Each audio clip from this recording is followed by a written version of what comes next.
రాజకీయాల నుంచి వైదొలుగుతున్నట్లు విజయసాయిరెడ్డి చేసిన ప్రకటన హాట్ టాపిక్ గా మారింది.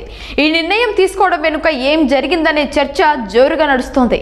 మరోవైపు ఆయన రాజీనామా నిర్ణయంపై టీడీపీ నేతలు భిన్నంగా స్పందిస్తున్నారు. రాష్ట్ర రాజకీయాల్లో కీలక పరిణామం చోటు చేసుకుంది. వైసీపీలో కీలక నేతగా పేరొందిన విజయసాయిరెడ్డి పార్టీకి రాజీనామా ప్రకటించారు. అంతేకాదు ఏకంగా రాజకీయాల నుంచే వైదొలుగుతున్నట్లు ప్రకటించారు. దశాబ్దానికి పైగా ప్రాంతీయ పార్టీ రాజకీయాల్లో కీలకంగా వ్యవహరించిన ఆయన ఈ నిర్ణయం ఎందుకు తీసుకున్నారనే చర్చ జోరుగా జరుగుతోంది. విజయసాయిరెడ్డి వైసీపీలో జగన్ తర్వాత ఆయన్నే అన్నట్లు సాగిపోయేది. పై స్థాయి నుంచి కింది స్థాయి వరకు అంతా తానే వ్యవహరించేవారు. ఇటు రాష్ట్రంలోనే కాదు ఢిల్లీ రాజకీయాల్లోనే చక్రం తిప్పే నేతగా పేరొందారు. వైసీపీ ఏర్పాటు నుంచి జగన్ వెంటే నడిచారు. పార్టీ అధినేతకు తోడుగానే కాదు నీడగానూ ఉన్నారు. వైఎస్ కుటుంబంలోని 3 తరాలతో విజయసాయిరెడ్డి బంధం కొనసాగుతూ వచ్చింది.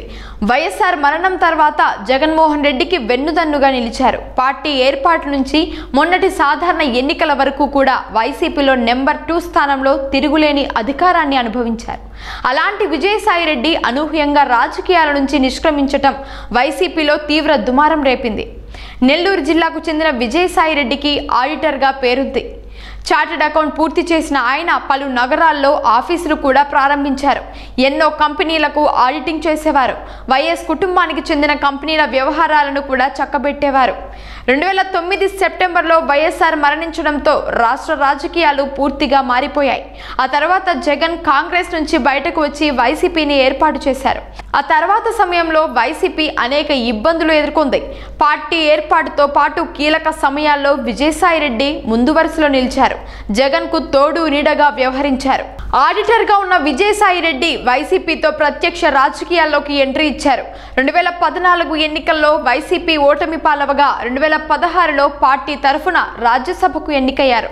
అప్పటి నుంచే ఆయన పార్టీలో మరింత కీలకంగా మారారు. హస్తిన స్థాయిలో చక్రం తిప్పగలిగారు. ఢిల్లీ పెద్దలతో లైన్ క్లియర్ చేయగలిగారు. ఈ పరిణామాలు వైసీపీకి కలిసొచ్చాయనే అభిప్రాయాలు కూడా అప్పట్లో వ్యక్తమయ్యాయి.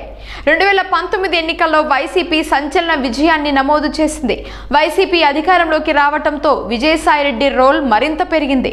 లోకల్ టు స్టేట్ అన్నట్లు అంతా తానే వ్యవహరించారు.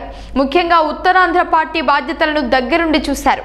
ఈ క్రమంలో ఆయనపై అనేక ఆరోపణలు కూడా వచ్చాయి. ఇవన్నీ ఇలా ఉన్నప్పటికీ పార్టీలో ఆయన ప్రాధాన్యం మాత్రం తగ్గలేదనే చెప్పాలి. 2022లో రెండోసారి కూడా జగన్ విజయసాయిరెడ్డికి రాజ్యసభ అవకాశం ఇచ్చారు. ఆయన పదవీ కాలం 2028 వరకు ఉంది. ప్రస్తుతం రాజ్యసభలో వైసీపీ పక్ష నేతగా వ్యవహరిస్తున్నారు. గతేడాది జరిగిన ఏపీ సాధారణ ఎన్నికల్లో అనూహ్యంగా విజయసాయిరెడ్డి నెల్లూరు పార్లమెంట్ స్థానం నుంచి పోటీ చేశారు.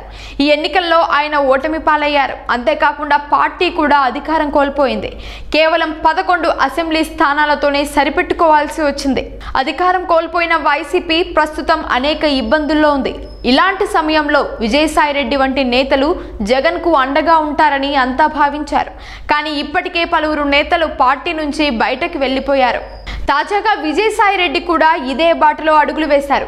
భవిష్యత్ రాజకీయాలు ఉండవంటూ క్లారిటీ కూడా ఇచ్చేశారు. అయితే దశాబ్దానికి పైగా ఏపీ రాజకీయాల్లో కీలకంగా వ్యవహరించిన విజయసాయిరెడ్డి నిర్ణయం అత్యంత చర్చనీయాంశంగా మారింది.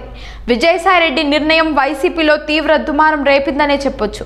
ఆ పార్టీ అధినేత జగన్ తో పాటు కీలక నేతలు స్పందించాల్సి ఉండగా ద్వితీయ శ్రేణి నేతలు కార్యకర్తలు ఆవేదనను వ్యక్తం చేస్తున్నారు.